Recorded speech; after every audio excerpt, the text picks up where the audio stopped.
High কাকা, তুমি এটাকে কি করছো? এত সুন্দর ঘরটাকে খড় দিয়ে ছাইবে বললে, তারপরে আরো মাটি দিয়ে সব লেপে পুরো নষ্ট করে দিলে যে। রাধে রাধে, হরে কৃষ্ণ। নমস্কার বন্ধুরা, সবাই কেমন আছো? আশা করি সবাই অনেক অনেক ভালো আছে। আজকে হচ্ছে 8 দিন আমার কাজের। আর হয়তো তোমরা ভাবো হয়তো আমি কাজটা নিয়ে আছি, কিন্তু না, তেমনটা নয়। সকালবেলায় আমার এই দেখো, আর সকালবেলায় আমার টিউশন থাকে। তো টিউশন পড়ানোর পর 9টার সময় মানে উঠতে হয় পড়িয়ে। তারপরে খাওয়া দাওয়া করি। খাওয়া দাওয়ার পর দিয়ে যাই আমি কাজে। কাছে বলতে এই আর কি, দেওয়ালি ঘরের কাজটা আমি করি। তো সকাল সকাল আমি চলে আসলাম আর কাজটার জন্যে। আমার সকালটা হচ্ছে 9টার পর এখানটায় সকাল হয়। আর একদম ভোর ভোর আমাকে উঠতে হয়। ভোরবেলায় ওঠার পর আমার সকালবেলা টিউশনটা পড়ানোর পর আমাকে এখানটায় আসতে হয়।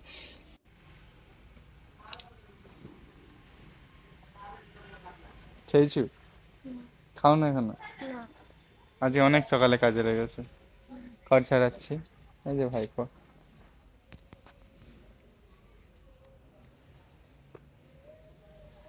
আমিও খাইনি, আর ভাইপো খাইনি। আমাদের এই ঘর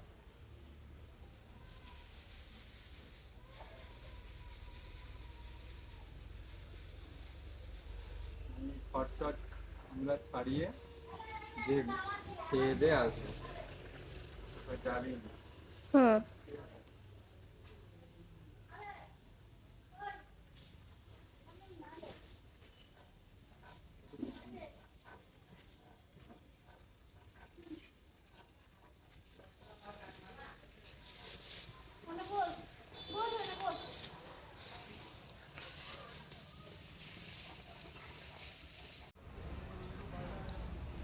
ভাইপোদের লাইটটা কে কে লাইট আনিয়েছে? ও, তোর মা কোথায় হাসপাতাল গেল? স্নান করছু? জলদি স্নান করলে।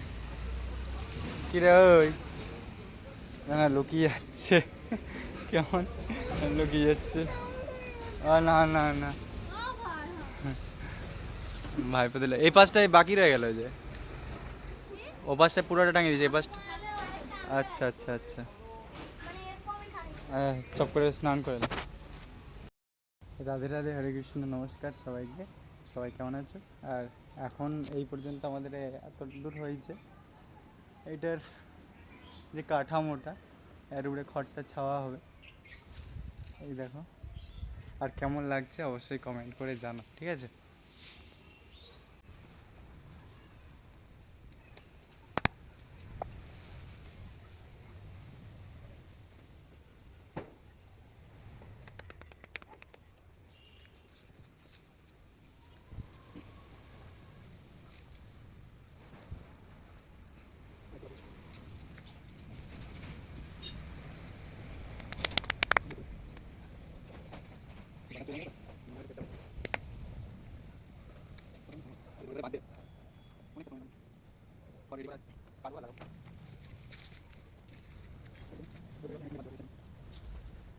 হাই কাকা, তুমি এটাকে কি করছো? এত সুন্দর ঘরটাকে খড় দিয়ে ছাইবে বললে, তারপরে আরো মাটি দিয়ে সব লেপে পুরো নষ্ট করে দিলে যে।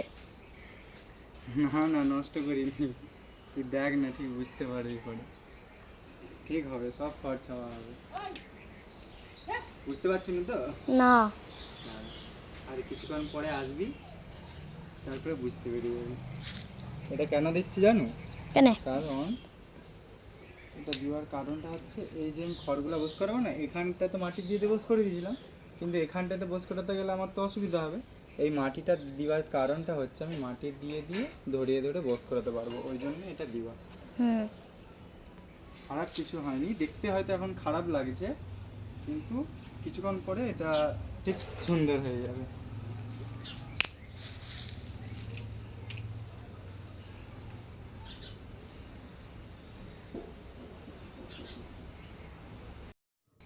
আপাতত এই পর্যন্তই হলো। আর এখন ঘরকে যাব খেতে। খাওয়া দাওয়া করার পর দিয়ে আবার আসবো। আর এসে যতটা হয় আমার দ্বারা চেষ্টা করবো আর কি।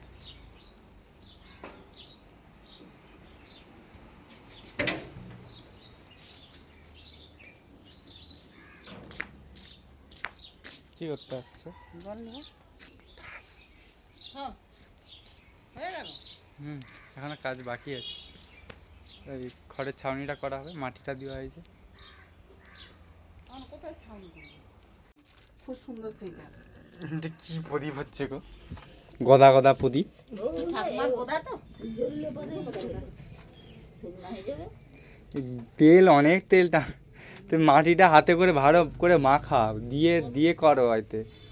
তোদের ফেটে গেছে তো ওখানে।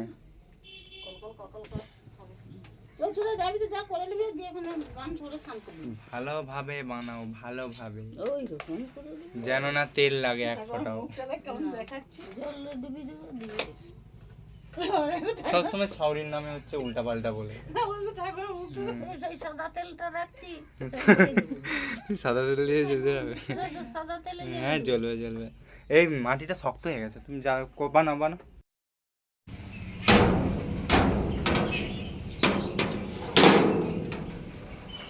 খাওয়া দাওয়া হয়ে গেছে, খেয়ে ফেলছি। এই যে আসছে এখন, ফেলে দিয়ে গেছিলাম এরকমভাবে। আর ওই যে খড়কাটা আছে, উপরটা করবো, আপাতত দুটা করে দেবো, কালকে বাকিটা করবো যতটা হয়। আর 1 ঘন্টা হাতে সময় আছে, 4টা বাজে, 5টার সময় টিউশন আছে। তো রাধে রাধে, হরে কৃষ্ণ, সবাই ভালো থাকো। ব্লগ যাই হোক, আর বিকালের দিকে ভাই এসেছিল, ভাই আর ভাইয়ের হচ্ছে পাড়ার কাকু আর বন্ধুরা মিলে সবাই এসেছিলো। আর আমার সঙ্গে দেখা হয়ে গেল, তো দেখা করলো। আর ওরা দেওয়ালি ঘরটা দেখে বলছে রাজপ্রাসাদ এটা, তো দেওয়ালি ঘরটা দেখলো। আর আমার কাজ প্রায় সম্পূর্ণ নয়, আর যতটা হয়েছে আমি যেমনটা বললাম না। আর বিকালবেলাও আমার টিউশন থাকে, আর সকালেও টিউশন, বিকালেও টিউশন। আমাকে মোটামুটি আমার সময় বাঁধা 5টা পর্যন্ত, যা হয় হয়। এই যে ভাইপো দাঁড়িয়ে আছে,